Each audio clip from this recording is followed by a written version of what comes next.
Welcome aboard NASA Tours. My name is George Herman. We'd like to bid you a warm welcome to the John F. Kennedy Space Center.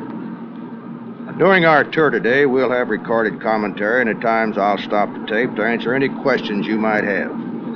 For those of you with a camera, anything you see you may photograph. Now, smoking is not permitted on our bus, so let's just settle back and relax, and we'll begin our trip with the Western world's first spaceport. Cape Kennedy, formerly called Cape Canaveral, was selected as a site for testing ballistic missiles, and later as our nation's first spaceport. As our space program grew, the site was extended to include Merritt Island. One of the reasons this was an ideal site is that the first stage of a rocket doesn't go high enough to go into orbit, and when it falls back to Earth, we'd rather it fall back in the ocean than over inhabited areas. Another reason is, from this point, we can take advantage of the Earth's rotation in achieving orbit, and also the island stretching southeastward from the Cape were a ready-made chain of stations for our tracking network. Here at Merritt Island, there are more than 88,000 acres of land, of which 3,000 acres are orange groves and 39,000 acres have been left as wildlife preserves. We have wild boar, armadillos, alligators, 13 bald eagles' nests, and more than 200 separate species of birds, and even one reporting of a panther.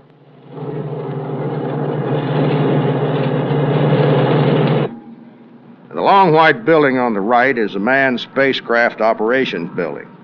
Here is where we receive and check out the Apollo spacecraft and the lunar modules. And if you ladies think you keep your house clean, well, you should see the inside of this building. The walls, the ceiling, and even the floor is painted white. And they never stop vacuum sweeping.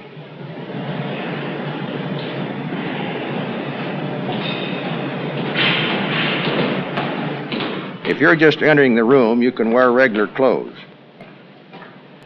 But before you can go near one of the spacecraft, you have to put on white gloves and a special lint-free gown, like a surgeon would wear in an operating room.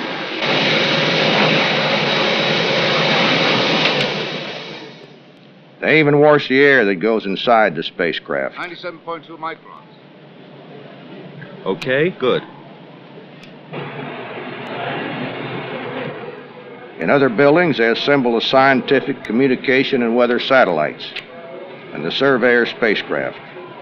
For you folks who don't know what a surveyor is, that's an unmanned vehicle, and we've already soft-landed 5 on the moon. You've seen the pictures they send back. The last 2 even had claws which dug at the surface, scooped up the soil, and then sent a message back to Earth to tell what kind of soil it was. One reason for all of this is to make sure when our astronauts get to the moon, they got a pretty good idea of what to expect. While all of this is going on, the astronauts are practicing every detail of the flight.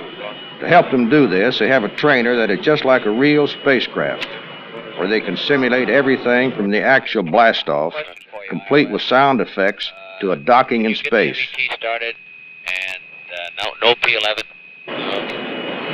T-Mach, check that. Roger. 5, 4, 3, 2, 1. All right, lift off. Clock started.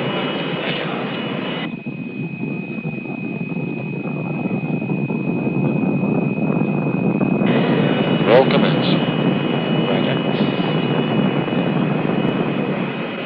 Engines tracking. Roger. Roll complete. Roger. Say again? No strain. Let it go. Roger. Rate change. Roger. Rate change, and we're venting. Pressure's decreasing. 1 minute. Okay. Aux dump RCS command. Very good. Command module RCS propellants on. Very good. Roger, switching.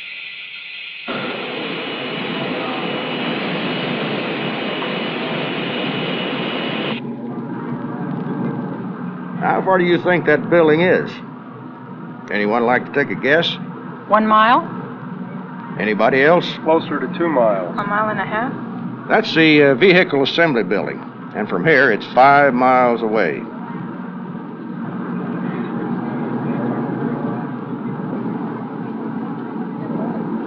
Now we're going inside and have a brief rundown on what takes place inside the building. The size of this structure, folks, is again deceptive because we don't have much on our flat terrain to which we can compare it. The best way I know to get the full impression of its height is once you get off of this bus, get your feet firmly planted on the ground, just lean your head back and look straight up. Every once in a while, we'll have someone from New York to remind us that the Empire State Building is just a little bit taller than this. This we have no quarrel with.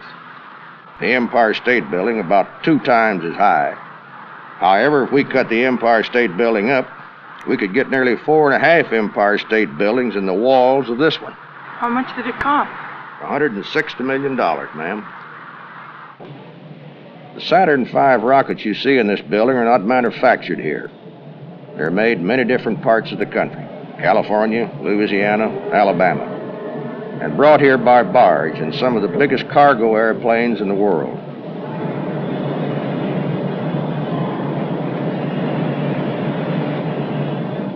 Now that you've seen the size of some of our rockets, you can understand why we must have a big building to put them together.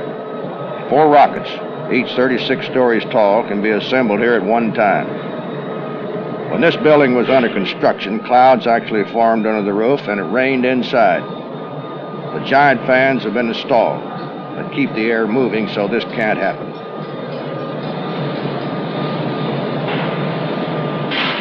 Once all the individual stages are checked out, they're moved into place with an overhead crane. The Apollo Saturn rocket consists of 5 sections, each stacked on top of the other. The main booster, the intermediate stages, and finally the payload that contains the spacecraft that will orbit the moon and the lunar module. It will take 2 men down to the surface and then bring them back again.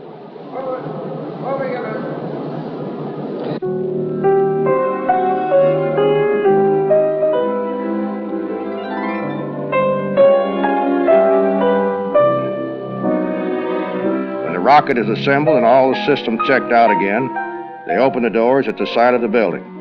The doors are made up of sliding panels, each panel weighing 30 tons, and it takes 45 minutes to get them open.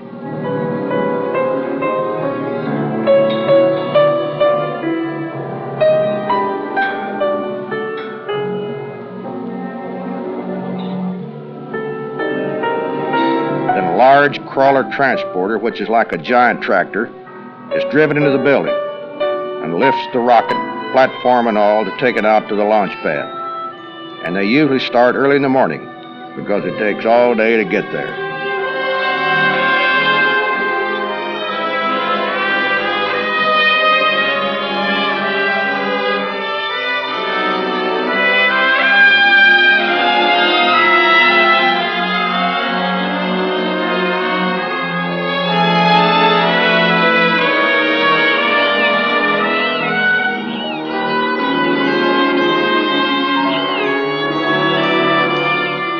It's over 500,000 miles to the moon and back. The first 3 miles of that trip is made right here on the road out to the launch pad.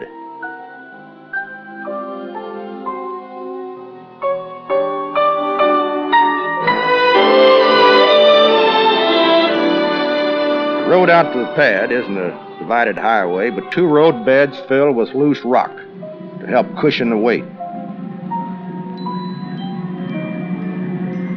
When the crawler transporter is carrying the mobile platform with the Saturn rocket, there is a total of 18 million pounds moving along at a top speed of 1 mile an hour. When the crawler is empty, it can really scratch off.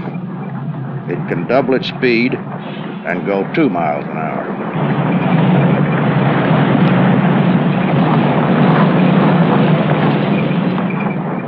We had 2 gentlemen from Texas out here the other day, and one of them looked at those crawler transporters and said, "Hey, Tall, when we get back to the Big D, for you folks who don't know what the Big D is, that's Dallas. Remind me to buy one of those things." And the other said, "What in the world would you do with one of those?" And he said, "I'd put a blade on it and mow my lawn."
Our Saturn V rocket, when it's completely assembled, stands 364 feet tall, weighs 6.2 million pounds, and most of that weight is fuel. When this rocket leaves here, it will lift off with a thrust of more than 7.5 million pounds. This is about 180 million horsepower. That's more horsepower than a string of cars lined bumper to bumper from here to Seattle, Washington.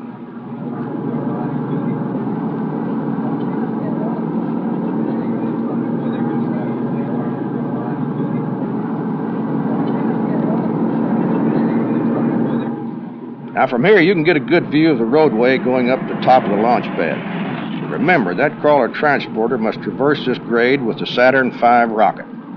There are automatic leveling devices to keep the rocket level, so it doesn't become top-heavy and fall over. We're test launching these rockets right now in preparation for a launch to the moon. But it's more than a moon rocket, folks. It will do that job and whatever else this country needs to do in space for a long time to come. Okay, are there any changes to the schedule, Arnie? Line item 7, which is shown for all day, all of first shift Tuesday. The tank pressurization test will not start until 1300. When do you want to run the leak check? First shift Tuesday. Arnie, you're going to extend that time out for 5 hours by cutting it off in the front end of that LH2 storage tank pressurization. Negative. The hazardous portion of that test should last only about 4 hours, Ted. Time check coming up on Apollo Saturn count. T-minus 8 hours.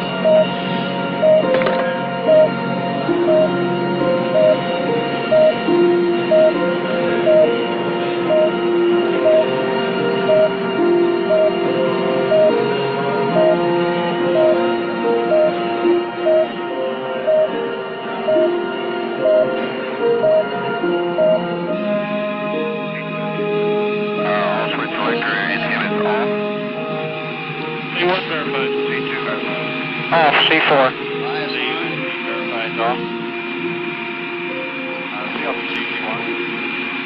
Verified, CUSW, verify ESE, LVDA, and the ESE position. CUSW verified. CLGK, request and execute FT-43. CLGK, copy, will comply. CLTC, CVTS to 121.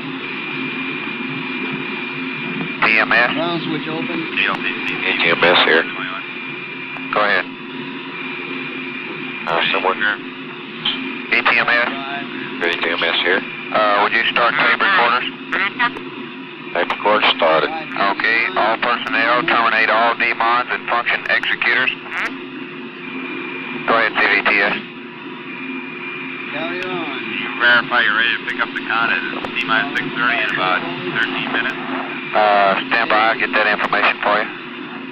All TC, channel 121. 50 kW.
We're now beginning to pressurize the tanks within the Saturn V vehicle.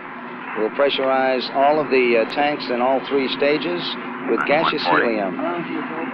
As the pressurization builds up, it's being monitored here in the control center now at 1 minute and 40 seconds and counting. Our status board still indicating all is well. The status board shows instrument units, spacecraft, and all the launch support operations well at this time at 90 seconds and counting.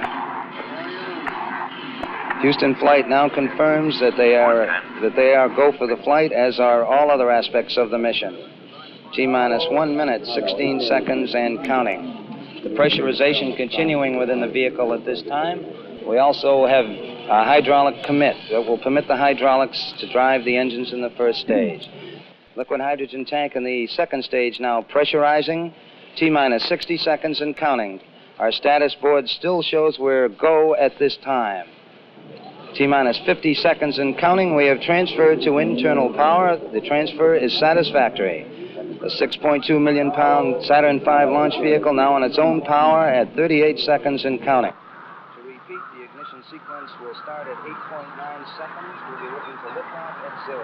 T-minus 30 seconds and counting. We'll count down from starting at T-minus 20. T-minus 25. Stage is reporting ready for launch. T-minus 20. 19, 18, 17, 16, 15, 14, 13, 12, 11, 10, 9. Ignition sequence start. 5, 4. We have ignition. All engines are running.